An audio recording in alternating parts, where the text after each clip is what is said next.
Vamos a tener ahora una charla del ingeniero Cristóbal Rojo. Muchos de ustedes ya lo conocen, es un baluarte de Andinalín, baluarte de la industria, que es muy didáctico y muy bueno para transmitir conocimiento, y nos va a hablar de cómo podemos optimizar la salud de nuestra red FTTH, o sea, qué mediciones, qué técnicas de mantenimiento y de medición debemos aplicar para asegurar el correcto funcionamiento de la red.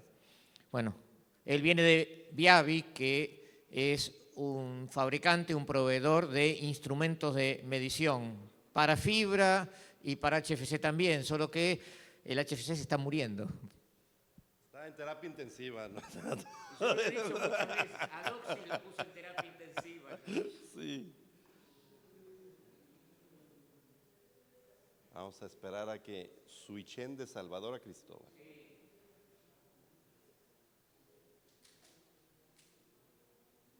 Dice que 5 minutos.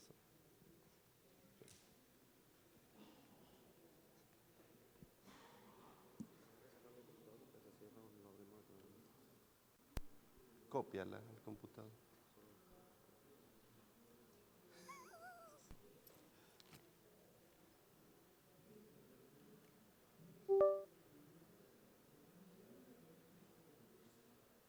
Listo. Bueno, pues buenos días a todos. Gracias, Juan, por la presentación. Y el día de hoy quiero enfocar mi charla a asegurar el futuro de la red HFC. Nosotros sabemos que realmente la red se construye con una visión de muchos años, y esa visión de muchos años a veces tiene algunos enemigos ocultos. Y entonces vamos a tratar de descubrir esos enemigos y tratarlos de hacer nuestros amigos, ¿sí? Entonces, hay algunos datos importantes. Se proyecta que el tráfico de datos fijos se va a triplicar en los próximos 5 años.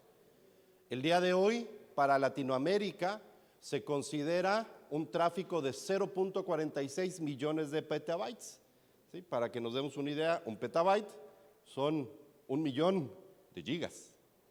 Entonces, estamos hablando de 0.46 millones de gigabits por segundo, ¿sí? Y en 2023 vamos a ir a 1.32 en 2028. Entonces, algunas de las estadísticas para Latinoamérica incluyen este crecimiento que vamos a ver, que hemos visto pues a lo largo de los años, y que va a tener una tendencia hacia arriba. Triplicarse pues significa que si hoy vendemos servicios de 100 megas y la gente está contenta con eso, muy pronto, aunque no los necesite, nos va a empezar a pedir más. Y nos va a empezar a pedir más porque la competencia le va a empezar a dar más. Entonces, en la realidad práctica, este consumo no se vuelve realmente una necesidad intrínseca de todos los hogares.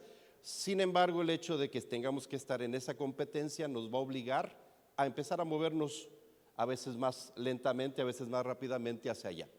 Ahora, esto tiene una cierta implicación en cómo es que se consumen estos contenidos a lo largo de la red. El mayor consumo es y será el tráfico del downstream, en esta apreciación que se tiene del futuro. En el día de hoy, por ejemplo, Juan, que hablaba de la terapia intensiva de la red HFC, una de las características de la red HFC es que el upstream no rebasa más del 8% de lo que tenemos en el downstream, ¿sí? Entonces, pareciera ser un cuello de botella que está acelerando esa terapia intensiva para la red HFC. En la práctica, el downstream representa el 92% del flujo. Entonces, aún una red HFC donde el upstream representa el 8% del ancho de banda, tiene una chance de competir. Por eso yo no dije que estaba muerta, estaba medio en terapia intensiva o quizás en terapia intermedia, para ser más optimistas, ¿sí? ¿Cómo se consume este downstream? El video bajo demanda representa más de la mitad del consumo de downstream, ¿sí? Entonces, nosotros vamos a necesitar eventualmente fortalecer nuestras plataformas que nos distribuyen video bajo demanda. El video en vivo, que es prácticamente el fútbol en la mayoría de las ocasiones, nos está consumiendo el 14% en esta perspectiva. La transferencia de archivos el 13%, y yo tengo la ligera sospecha de que ese 13% son archivos de video que se están descargando. Entonces, si hablamos de video como tal, ya sea video en streaming, video en vivo o transferencia de archivos, que en muchas de las ocasiones también es video descargado, estamos hablando de un alto porcentaje que sigue siendo el video. Y es por eso que algunas otras redes que ofrecen video por su propia naturaleza, como la red HFC, pues tiene algunas chances. La navegación web tiene un cierto porcentaje ahí. Los juegos en línea, aunque son muy demandantes, representan un bajo porcentaje del flujo de nuestras redes. En muchas ocasiones nosotros con los gamers nos estamos peleando por ancho de banda y por latencia y por muchas otras cosas, pero en la práctica de veras podría representar un porcentaje tan bajo que a veces, no lo quiero decir así, es mejor que se vayan a tener que exigirle más a mi red para darle un servicio a un grupo tan pequeño. ¿Sí? Eventualmente, con la red HFC va a ocurrir así porque la latencia es tremenda. Vamos a platicar por eso. Las videollamadas el 2%, la mensajería muy poco, las llamadas de voz, ya casi nadie hace llamadas de voz, nomás los viejitos como yo de 50 años. Ya los muchachos o se mandan textos recortados, pero las llamadas de voz van a la baja. Y el upstream representa más o menos entre el 7,5 y 8% de todo el flujo.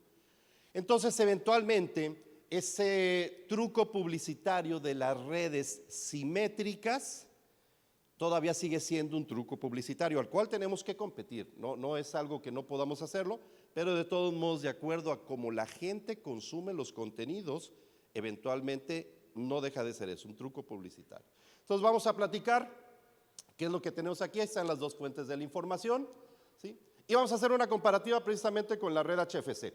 Platicábamos de conceptos, por ejemplo, ahorita yo les mencioné la latencia. ¿Qué ocurre en una red HFC? La red HFC ha sido de toda naturaleza analógica, pero cuando yo quiero transmitir datos, estos datos se necesitan modular en una señal que sube y baja de nivel lentamente en una forma senoidal, modula un láser, va por la red HFC y luego tiene que demodularse para obtener los mismos unos y ceros que se transmitieron. Entonces, este proceso de modulación, envío analógico y de modulación, le agrega latencia a la red HFC. Por eso les decía, los gamers en las redes HFC normalmente son gente que se queja mucho, ¿sí? ¿Qué ocurre en la red de fibra? Pues los unos y ceros modulan directamente el láser o externamente el láser. Entonces, un on-off key, simplemente un 1 prende el láser, un 0 lo apaga, ¿sí? Y entonces, al no haber un proceso de modulación y de modulación tan complejo como sí lo tiene una red HFC, normalmente la latencia de las redes de fibra es muchísimo menor que la latencia que tenemos en las redes HFC. Entonces, ese es un punto a favor que nos vino simplemente por herencia de la tecnología que tiene la red, tanto la HFC como la red de fibra hasta la casa. En cuanto a capacidades, si vemos por ejemplo un DOCSIS 3.0, que decía Juan es el que le está dando un poquito de oxígeno últimamente, tenemos hasta 1.2 gigas con una combinación más o menos de 32 portadoras QAM. En el caso de la red de fibra hasta la casa, los equipos más económicos terminales, que son los equipos GPON, nos muestran un downstream con el doble de capacidad, ¿sí? Esto tampoco es la muerte para las redes HFC porque simplemente hacemos áreas de servicio más pequeñas que tiene un costo de incrementar la cantidad de nodos, pero realmente puede ser medianamente competitivo. Pero vamos a ver qué es lo que ocurre con las redes FTTH. Yo ahorita en el ejemplo anterior simplemente puse un láser que prendía y apagaba en una X longitud de onda. Pero la realidad es que la red de fibra puede ser explotada muchísimo más de lo que está siendo explotada hoy en día. Y es por eso que tenemos que pensar en el futuro y las pruebas que hacemos a la red tienen que estar pensadas en el futuro. Por ejemplo, hoy en día nosotros tenemos equipos terminales GPON donde usamos 1490 nanómetros, nos dan 2.4, 2.5 gigabits de bajada y sigue siendo una red asimétrica porque la subida es como de la mitad de la velocidad. Sin embargo, estamos usando solamente esta parte del espectro, un láser que está centrado en 1310 para transmitir el upstream, ¿sí? Y que tiene ligeros movimientos para poder ser un láser muy barato, que es de lo que se trata en los equipos terminales, que el láser no sea caro. En el caso del downstream es un láser un poquito más fino, que tiene menos ancho de banda al cual se puede desplazar, y ahí tenemos las dos longitudes de onda que estamos utilizando la mayoría de nosotros en nuestras redes de fibra hasta la casa. Sin embargo, venimos ahora con una tecnología de 10 gigabits. Estos 10 gigabits pueden ser simétricos o no ser simétricos. Por eso la S la puse entre paréntesis. Entonces yo puedo tener una red con 10 gigabits de downstream y 2,5 de subida o 10 de subida, y entonces ya se vuelve XGS-PON. Y en la misma fibra, ahora vamos a tener el upstream en los 1270 nanómetros y el downstream en los 1577 nanómetros. Y todavía nos queda ancho de banda disponible para un NG-PON2, para una ventana de servicio por acá, o incluso para meterle el video en overlay en 1550, y de todos modos tenemos que hacer prueba de OTDR. Entonces el OTDR lo vamos a meter aquí en una red de servicio y ninguna de las longitudes de onda se va a cruzar. Entonces el potencial que tiene esa fibra que construimos el año pasado, hace 5 años, hace 3 años, es extenso. ¿Qué va a cambiar? Los equipos terminales.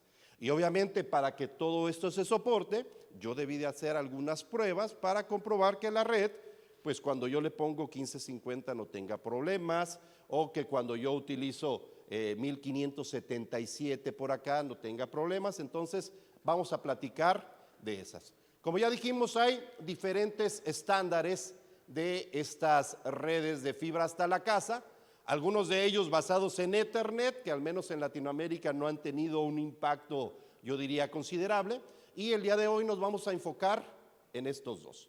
El actual que tenemos hoy en día, que nos permite servicios gigabit prácticamente, porque si tengo 2.4 gigabits entre 64 suscriptores, pero no usan el servicio al mismo tiempo todos, yo puedo ofrecer fácilmente servicios gigabit, quizás no simétricos, pero sí al menos en el downstream.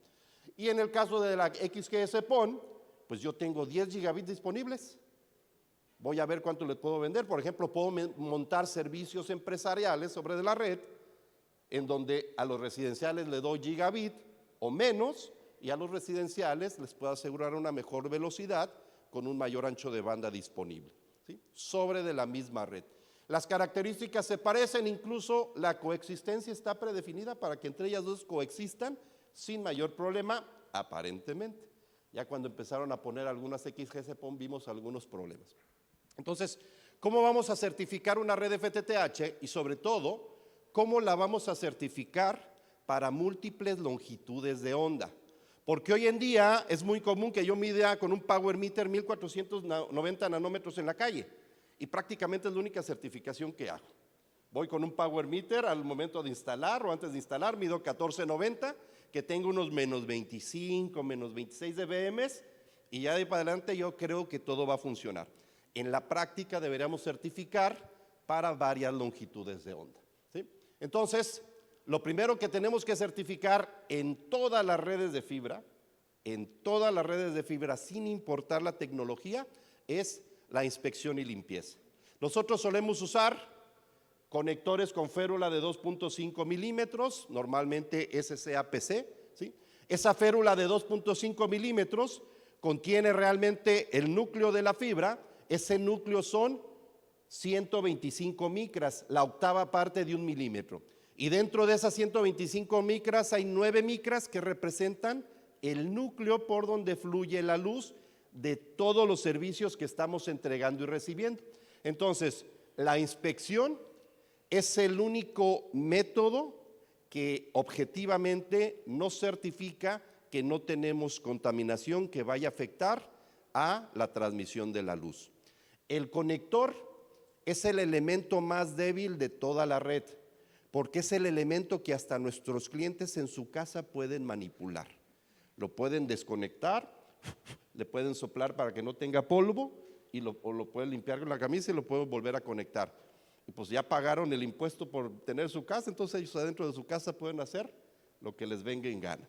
Entonces, es un punto importante. En la industria hay un estándar de la IEC, el 61300-335, que nos sirve para determinar de manera objetiva que un conector está contaminado. Si este estándar no existiera, un día como hoy, esto estaría contaminado, pero un viernes a las 6 de la tarde a lo mejor ya no tanto, porque ya me quiero ir a mi casa. Entonces, bajo el estándar se hace una prueba objetiva y se establecen parámetros en 4 zonas diferentes. ¿En qué punto del ciclo de vida de la red tengo que inspeccionar bajo este estándar? En todos. Desde que se fabrican los componentes, desde que se prueban los sistemas, que se instalan, que se da mantenimiento, que se montan, que recibe el control de calidad y que hacemos pruebas de la red.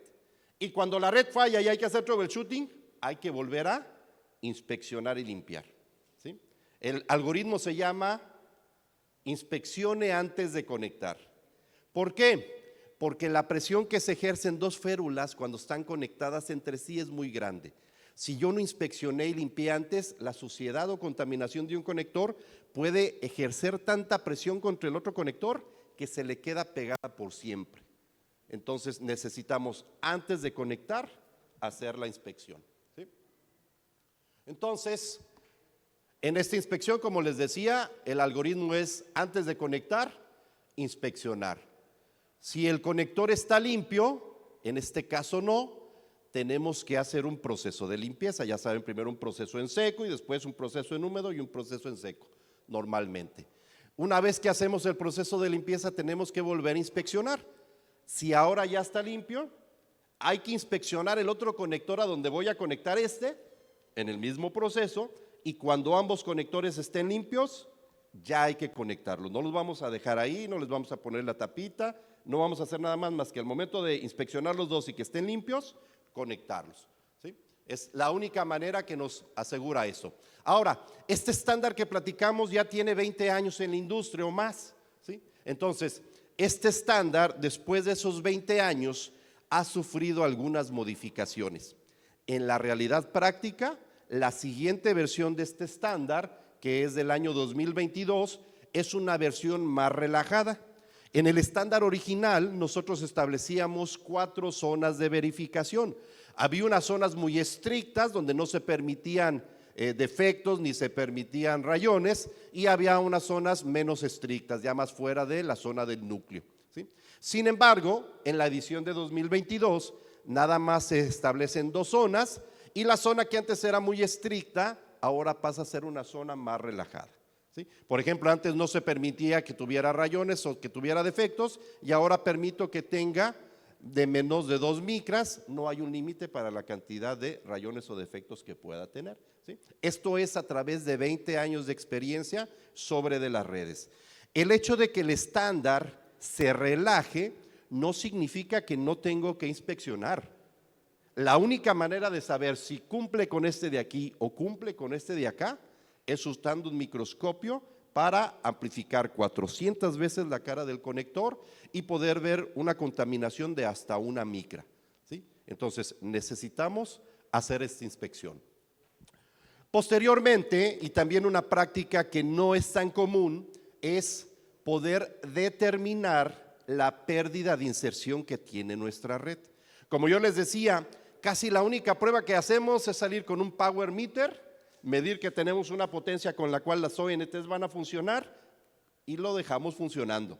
Sin embargo, si por ejemplo yo diseño esta red y esta red se la doy a que me la construya un tercero, yo le voy a dar especificaciones de las pérdidas que voy a tener esperadas en cada uno de los empalmes, que hay 7, en cada uno de los conectores, que también hay 7. Como la peor pérdida la sufre la longitud de onda de 1310 nanómetros al perder 1/3 de decibel por cada kilómetro recorrido, entonces voy a hacer el ajuste de la pérdida de fibra con esa longitud de onda, voy a calcular mis 2 divisores y obtengo un presupuesto de 28.05. Si yo simplemente tomo el power meter y mido aquí a la salida que el nivel es mayor a menos 25 o menos 26 dBm, no estoy considerando si esta red fue construida correctamente. Incluso en este caso, si por suerte yo pusiera aquí un dispositivo que solo tiene 3 dBm de salida, porque el rango de este dispositivo es de 3 a 7, pero por suerte me tocó el que da 3, ¿sí? Y este tiene una sensibilidad de menos 27, realmente la pérdida máxima real de este caso son 30 dB.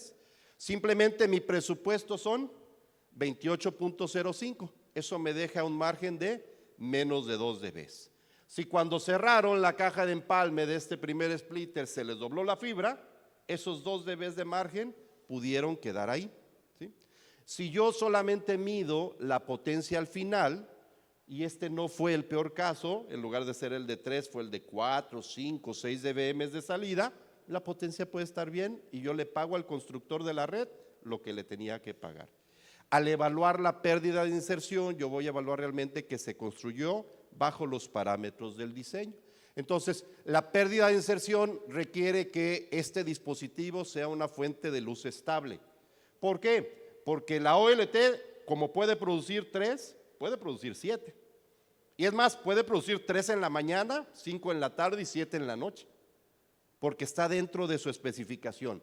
Esta fuente de luz, cuando yo la enciendo y la dejo al menos 15 minutos, va a tener una variación menor a 1/10 de decibel, ¿sí? Entonces, yo tomo mi referencia con mi medidor de potencia y esta fuente ya calientita, y después me voy al final de la red y evalúo que tenga la pérdida de inserción que tiene que tener de acuerdo al diseño y de acuerdo a la construcción. Y ahí ya no importa si yo le pongo la OLT que tiene 3 dBm de salida o la que tiene 7, van a cumplir, ¿sí? En algunas de las ocasiones, pues, tenemos que hacer precisamente esta verificación de la pérdida de inserción de la luz láser, ¿sí? ¿Por qué? Bueno, platicamos esa pérdida que va a tener la red, pero esa pérdida está establecida en las clases de GPON, aunque no son las más actuales, pero me sirven para la presentación. El caso más común que se tenía hace algunos años es tener ONTs clase B, porque eran más baratas, y tener la OLT en una clase C, en donde aquí están los 3 dBm mínimos que yo utilicé en el ejemplo anterior, aunque puede llegar a tener 7. Les digo, puede amanecer con 3 y puede terminar con 7. Normalmente por la parranda es al revés, amanece mucha energía y ya en la noche ya no tiene tanta. Pero si nosotros establecemos este nivel de sensibilidad en la ONT de menos 27 contra el nivel mínimo, pues estamos hablando de esos 30 dB de pérdida que no deben de existir en la red. En realidad una red sana debería de dejarme 3 dB de margen para cuando la red se estrese, porque la fibra cuando se estresa también tiene mayor pérdida.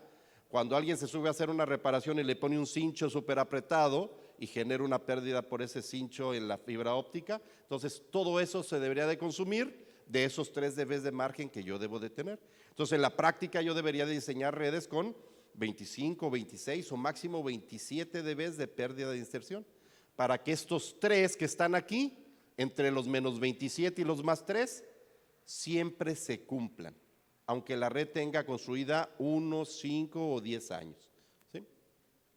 ¿Qué pasa entonces ahora con las de 10 gigabits? En las de 10 gigabits nosotros vamos a tener la clase nominal 1, una red que tiene 2.5 gigabits en el upstream, 10 gigabits en el downstream, y la OLT tiene una sensibilidad de menos 27.5 dBm. La ONU o la ONT genera 2 dBm positivos, ese es su poder mínimo. Entonces, entre estos menos 27.5 y estos dos, hay 29,5 decibeles de separación. Por lo tanto, la pérdida máxima que nosotros deberíamos dejar es 29, y tenemos todavía una penalidad de medio dB que me da los 29.5 de distancia entre esta sensibilidad con esta potencia máxima. ¿Qué ocurre en el downstream? En el downstream, por la velocidad de 10 gigabits, el láser es externamente modulado, tenemos una potencia de 2 dBm y acá una sensibilidad de menos 28. Entonces ahí estamos hablando de 30 dB, damos 29 como pérdida máxima y 1 de penalidad, ¿sí? Entonces, estos mismos 29 dB cumplen con los 30 que teníamos para la red GPON, pero hay que certificarlos ya no en los 1490, sino en los 1577. ¿Sí? Si es nominal 2, aquí podemos tener, y creo que aquí me equivoqué, uno de estos era el upstream, ¿sí?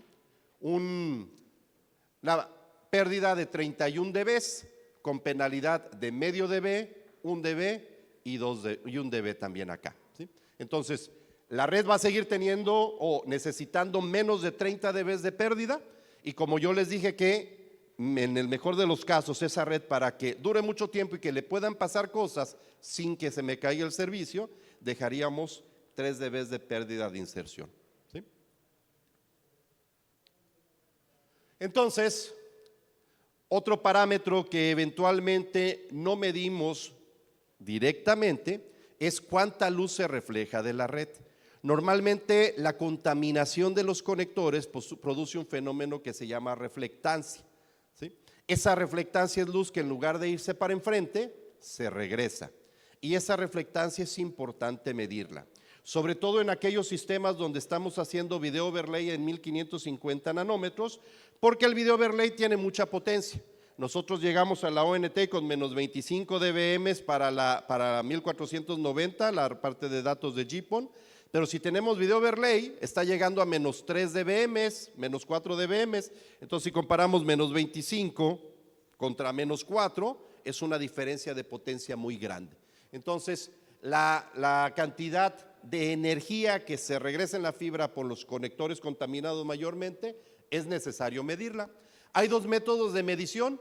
Esta medición se puede hacer con una onda continua que se llama OCWR, en donde el equipo de OCWR genera una onda continua y mide las reflexiones. Primero se toma una referencia terminando la salida óptica, es decir, poniéndole este pequeño loop aquí de fibra que evita que las reflexiones del final de fibra formen parte de la prueba, de tal manera que solamente vemos la reflexión de ese terminador.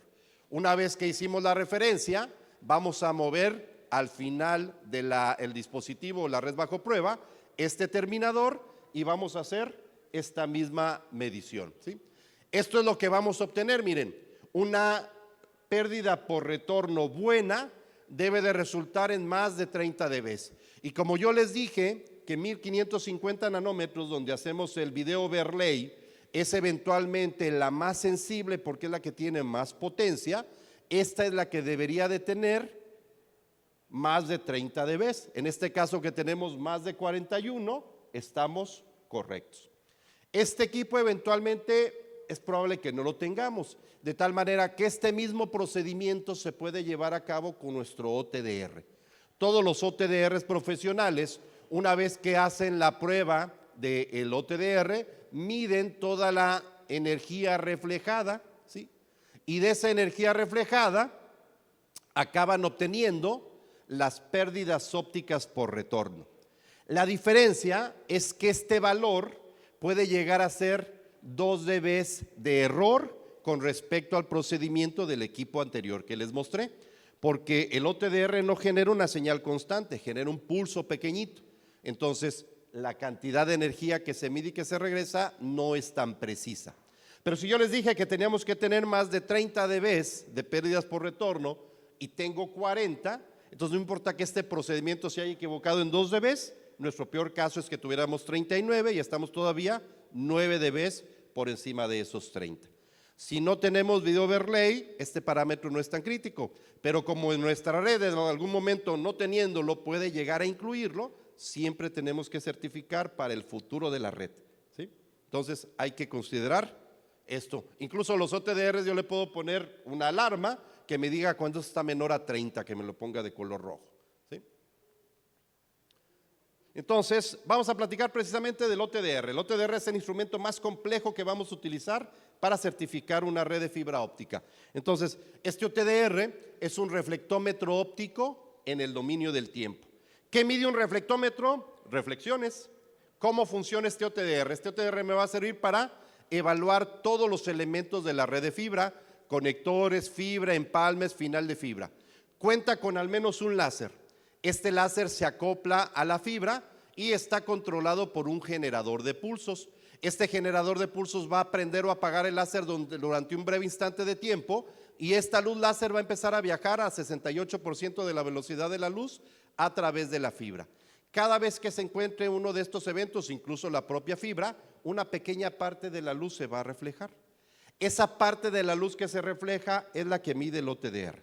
Pero el OTDR, al hacer un proceso similar al de un radar, lo que hace es que desde que lance el pulso, está midiendo el tiempo que tarda en regresar cada uno de esos pulsos y grafica la intensidad de esos pulsos con respecto al tiempo.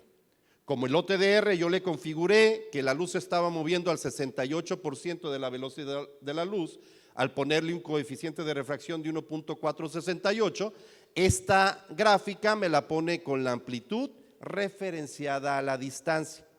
Porque a final de cuentas, cuando yo encuentro un problema con una atenuación adicional o con una reflexión mala, yo tengo que salir a la calle a repararlo.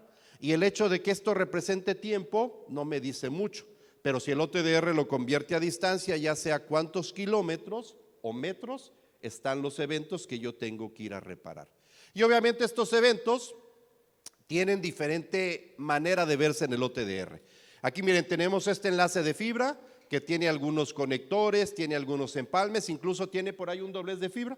El que la construyó a la hora que cerró una caja de empalme o a la hora que hizo la reserva de la fibra, le apretó mucho, generó un doblez en la fibra. Entonces, cuando yo hago el trazo del OTDR, si la fibra todavía no está activa, conviene hacerla en al menos 2 longitudes de onda, porque 2 longitudes de onda me van a permitir ver los dobleces de la fibra, que son imposibles de ver si solo corre el trazo en una longitud de onda. Entonces, es una fibra que acabo de construir, todavía no tiene servicio, no tiene una OLT de un lado, no tiene un transmisor óptico, entonces lo voy a poner el OTDR. Entonces, el OTDR primero va a lanzar un pequeño pulso, es ese cuadrito de color azul, y ese pulso va a recorrer la fibra. Conforme el pulso recorre la fibra, el OTDR registra todas las reflexiones de luz y me las va a graficar. En este caso voy a usar 2 longitudes de onda para hacer la prueba, y el OTDR no inyecta las 2 longitudes al mismo tiempo, porque el fotodiodo con el que hace la medición no está normalmente filtrado para estas pruebas. Entonces, si él lanzara 2 láseres al mismo tiempo, había 2 reflexiones en 2 colores diferentes que el fotodiodo no puede separar. Es como nosotros con la luz blanca, aunque la luz blanca esté hecha de los 7 colores del arco iris, al ser un solo fotosensor, no lo podemos separar, ¿sí? Entonces, tiene que hacer primero un trazo, y una vez que termina, tiene que hacer el otro trazo, ¿sí?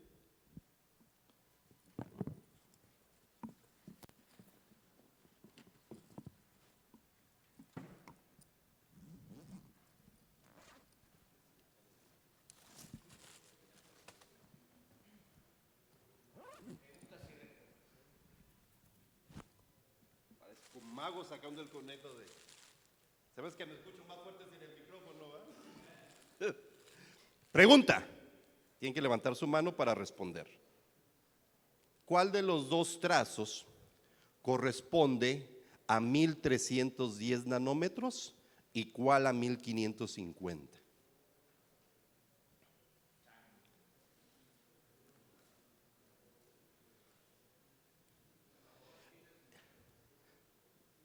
¿Levantan su mano? Levanten la mano, se pueden ganar un Fiverr Ninja.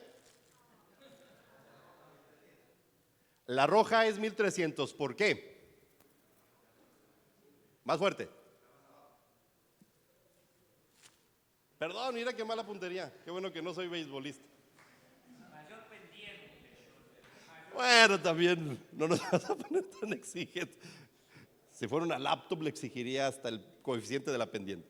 Sí, realmente, y yo lo dije brevemente en alguna de las láminas anteriores, les dije, vamos a probar, vamos a hacer el cálculo de la pérdida de inserción a 1310, que es la longitud de onda de mayor pérdida entre los 1490 nanómetros de una GPON y los 1310.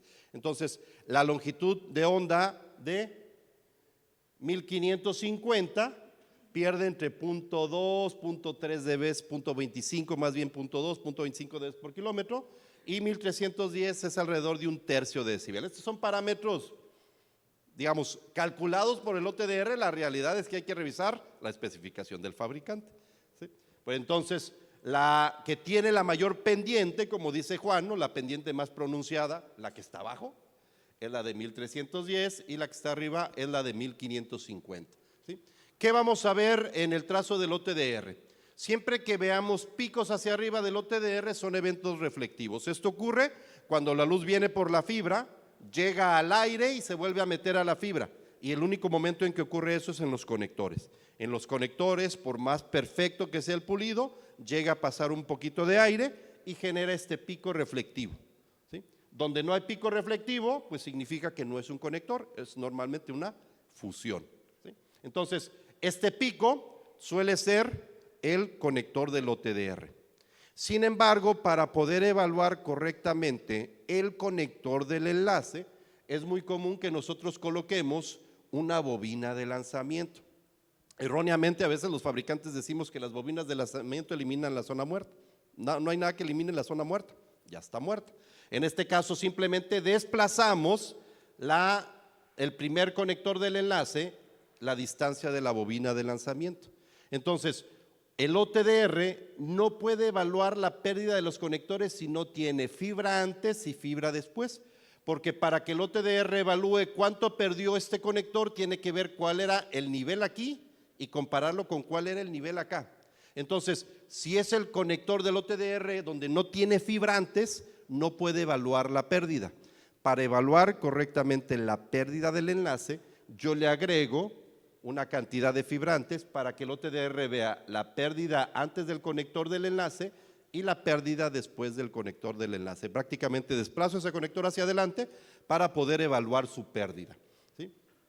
Entonces, después de esta bobina de lanzamiento, que es un conector, vamos a ver algo que no nos tiene que dar miedo, aunque sea un fantasma. Este fantasma lo evaluó el OTDR porque la distancia entre este primer evento después de la bobina y este segundo evento es exactamente la misma. ¿Qué ocurrió? Es un evento que refleja tanto que la luz se regresa y se refleja tanto que se vuelve a venir.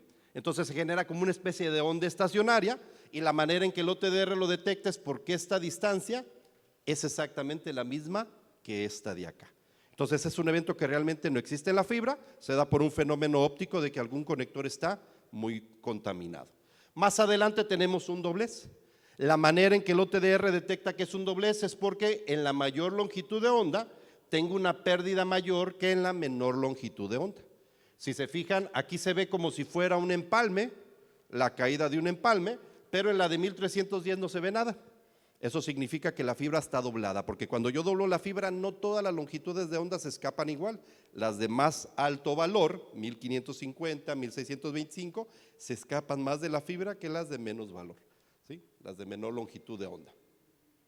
También vamos a tener en la fibra lo que dijimos que son las zonas muertas. ¿Qué ocurre con la zona muerta? Los fotodiodos son igual que los ojos. Entonces, si ustedes van manejando en un túnel oscuro y salen a la luz del sol, van a quedar encandilados durante un momentito hasta que puedan nuevamente volver a ver la carretera.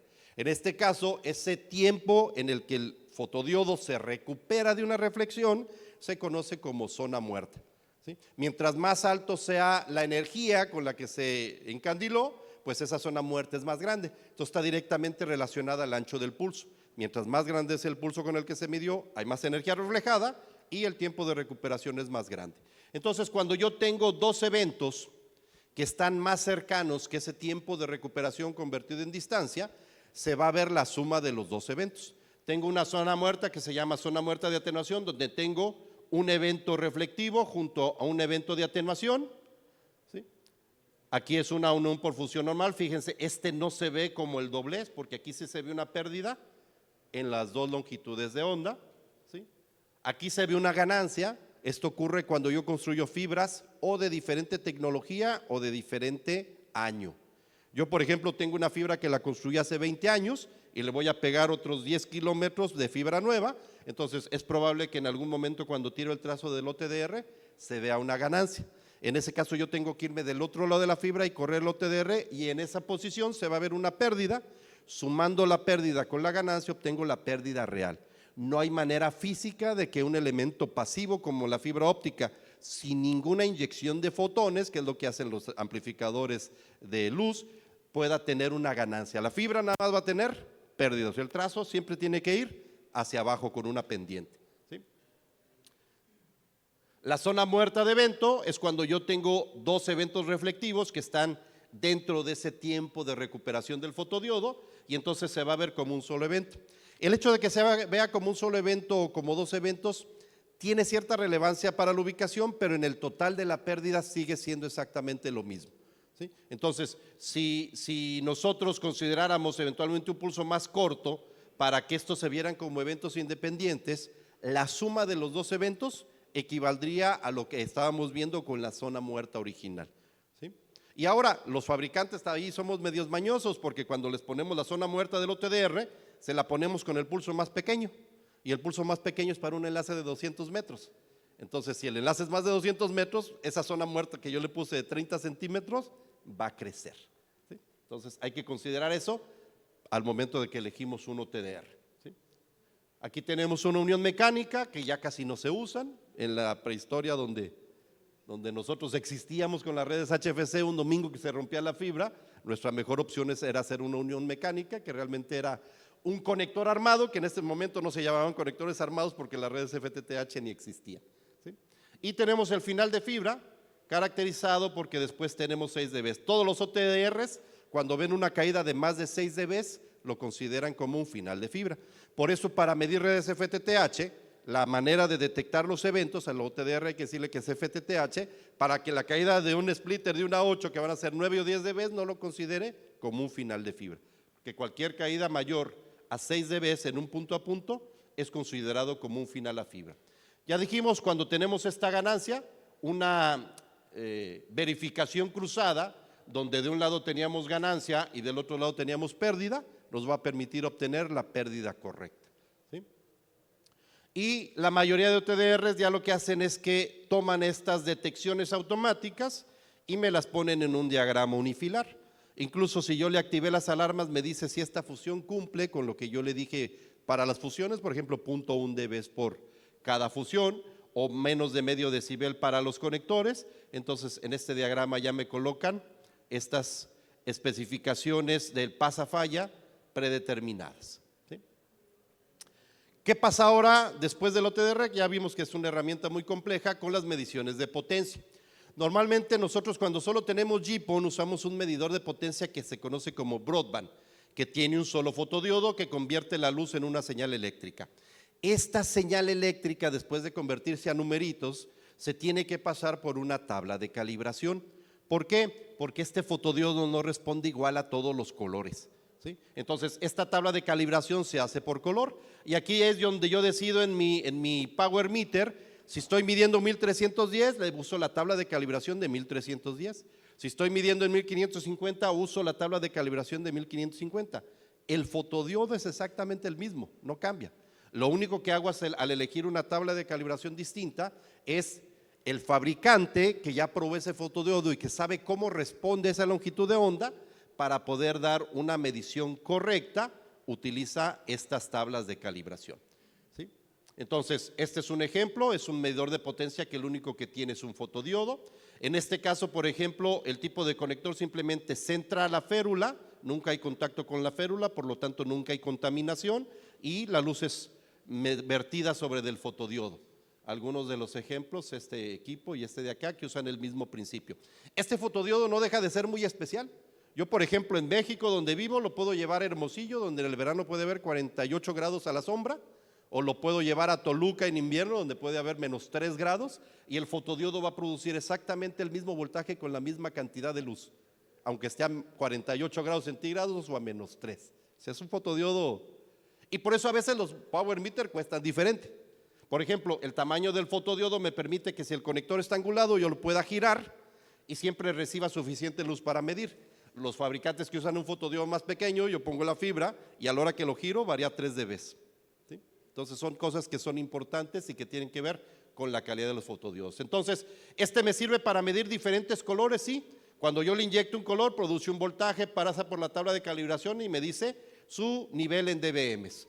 Cuando le pongo otro color, produce otro voltaje, por lo tanto tengo que elegir otra tabla de calibración, ¿sí? Y así sucesivamente. Pero en este caso, si yo le pongo en una red que ya tiene 1490 y 1577, porque ya estoy usando XGS-PON, o 1550 nanómetros porque tengo video overlay, un solo fotodiodo lo que va a hacer es sumar la energía de las dos energías ópticas que está recibiendo.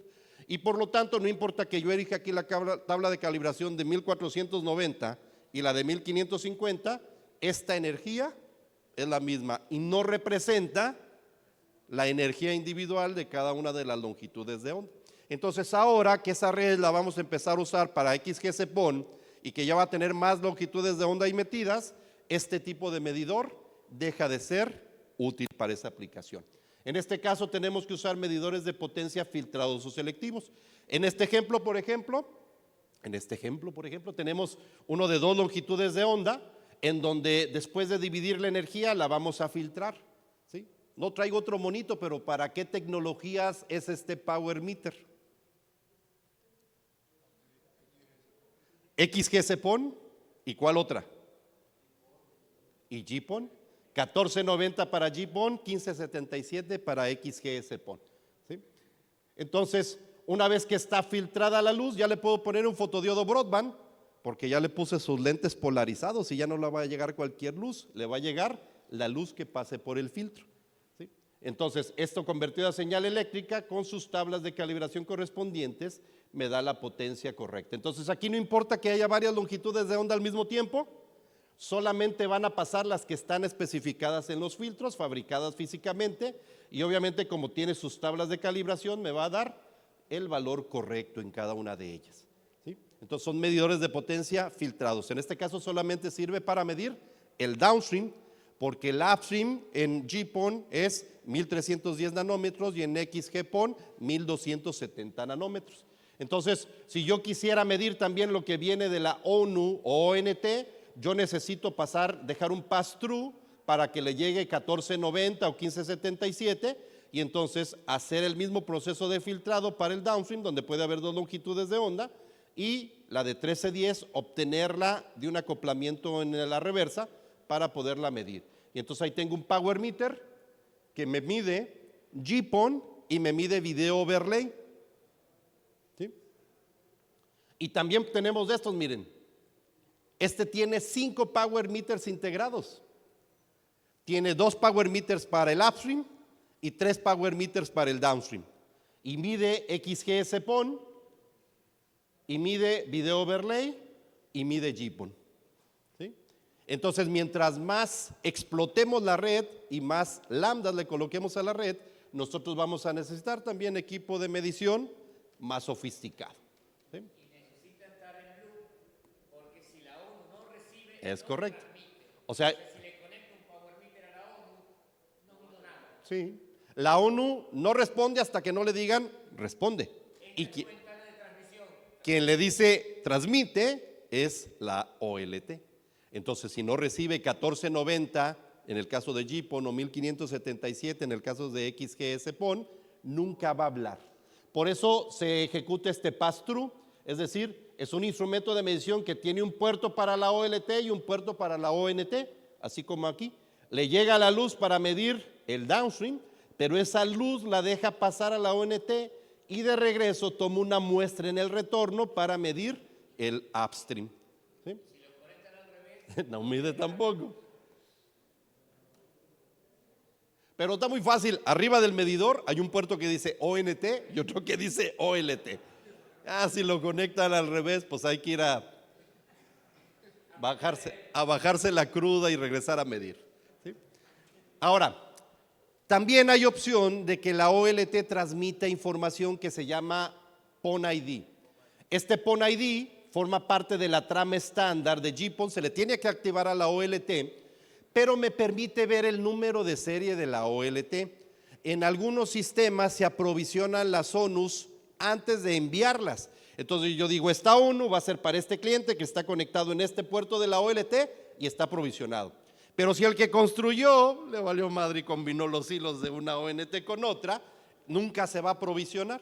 Entonces, en campo, este medidor me dice en el downstream cuál es el número de serie del SFP que estoy conectado a esa OLT. Y entonces ahí puedo saber si realmente está conectado al correcto o no. En el caso del equipo que tiene pass-through, además evalúa todos los parámetros también en el upstream, ¿sí? Porque tiene el 1310 del upstream.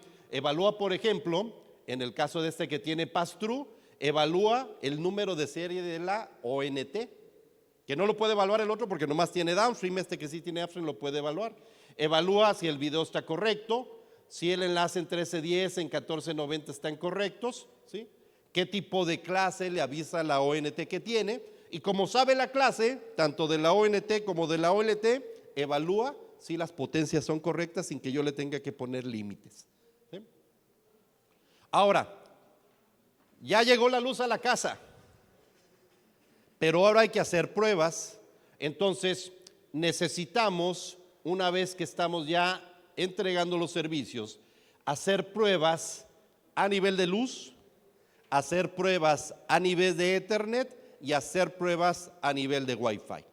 ¿Por qué? Porque el hecho de que yo llegue a entregar un servicio GPON y 1490 nanómetros tenga menos 26 dBm, no me asegura que el servicio va a funcionar o que va a funcionar a los 500 megas que le estoy vendiendo al cliente. Es más, si le vendo 500 megas y quiero hacer un speed test con mi celular, a lo mejor mi celular no funciona para esos 500 megas. Entonces hay que usar equipo de medición. Hay que probar a nivel de la capa física de la luz, y después hay que probar a nivel de Ethernet, y después hay que probar a nivel de Wi-Fi. Entonces rápidamente, aquí está una prueba de GPON donde estoy evaluando las características físicas del SFP, ¿sí? Aquí está otra donde ya este es XGS-PON, donde estoy evaluando cuánto está transmitiendo esta ONT, ¿sí? Y este equipo, si yo lo registro dentro de mi sistema de aprovisionamiento, puedo hacer un speed test sin necesidad de tener la ONT. Entonces yo puedo hacer una verificación de un servicio gigabit antes de conectar siquiera la ONT del cliente, ¿sí? Una vez con la ONT del cliente, pues ya yo pruebo su aprovisionamiento. Entonces, por ejemplo, aquí tenemos un servicio básico, 65 megabits en la bajada y 20 megabits en la subida en Ethernet. ¿Por qué es importante probar en Ethernet? Porque el Wi-Fi se va a volver el cuello de botella de los servicios de alta velocidad. Entonces, el único punto intermedio entre la luz y el Wi-Fi es la prueba que podemos hacer en Ethernet. Sobre todo cuando ofrezcamos servicios de 1 gigabit o más, ¿sí?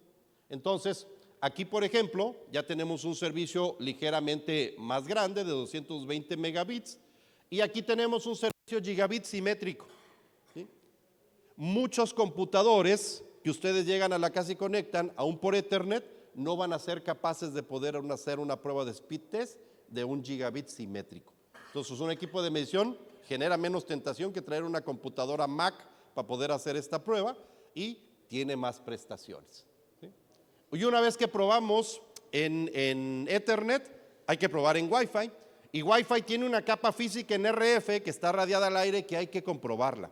Porque si yo tengo este caso, por ejemplo, de 2 puntos de acceso Wi-Fi que están compartiendo el mismo canal, no me van a dar la velocidad correcta, porque entre los dos se van a interferir, ¿sí?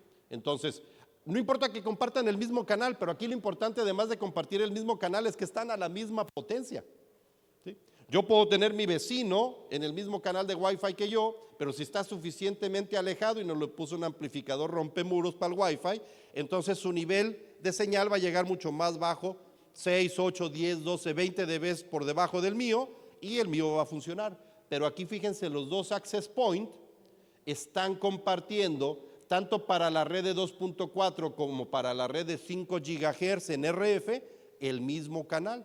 Entonces, cuando yo hago una prueba en un servicio que me debería de dar 200 megabits por segundo, me da 44, es más, aquí me dio 62 la subida, me dio mejor la subida que la bajada.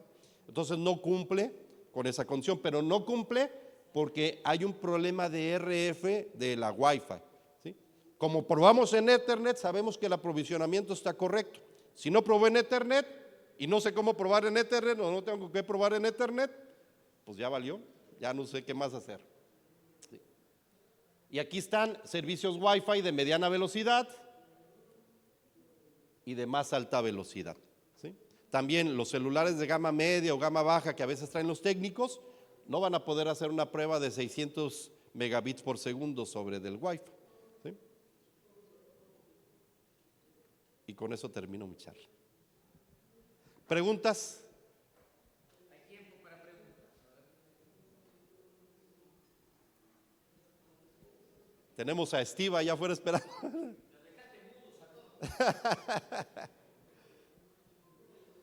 Entonces, a final de cuentas, consideren esto. Ustedes ya tienen una red que está operativa. Es conveniente que aunque no vayan a tener XGS-PON el día de mañana, vayan haciendo un plan de pruebas y de certificación de esa red, para que no los alcance el futuro y tengan que comer galletas verdes como Charlton Heston. Ese es un chiste para los viejitos. Si ustedes comienzan a hacer esas pruebas o a visualizar que las tienen que hacer desde el día de hoy, pueden planear la compra de un power meter selectivo si es que lo van a llegar a necesitar. Pueden planear que ahora, en lugar de correr trazos del OTDR solo en 1550 nanómetros, al menos incluyamos 1310, ¿sí? En el caso de las redes activas, hay que hacer las pruebas. Si no tenemos pruebas de OTDR, hay que usar un OTDR con 1650 filtrado para poder hacer esas pruebas, ¿sí? Una anécdota: cuando nosotros teníamos los OTDRs para pruebas activas, normalmente usábamos un láser de 1625, pero cuando Huawei empezó a meter las OLTs con XGS-PON combinado con GPON, aunque XGS-PON genera 1577, producía un armónico en 1622 nanómetros que caía dentro de la longitud de onda del OTDR. Entonces, aún un OTDR filtrado fallaba la prueba de servicio activo. Por eso hoy en día la mayoría de fabricantes de OTDR recomendamos que la lambda activa para esas redes sea 1650 nanómetros, ¿sí? Ambas son utilizables, pero en el caso de estas cosas que no nos esperábamos, ni Huawei se lo esperaba, pero ya después de haber producido 10,000 tarjetas, ¿cómo le quitan eso? Entonces hay que usar un OTDR para 1650 nanómetros, ¿sí? Muchas de estas herramientas las tenemos en el stand de Viavi. Estamos aquí a la vuelta, a la entrada del baño que está aquí por la calle lateral. Entonces, si ustedes quieren, pueden ir a ver algunas de estas herramientas que tenemos ahí disponibles, ¿sí? Pues de mi parte es todo. Muchas gracias.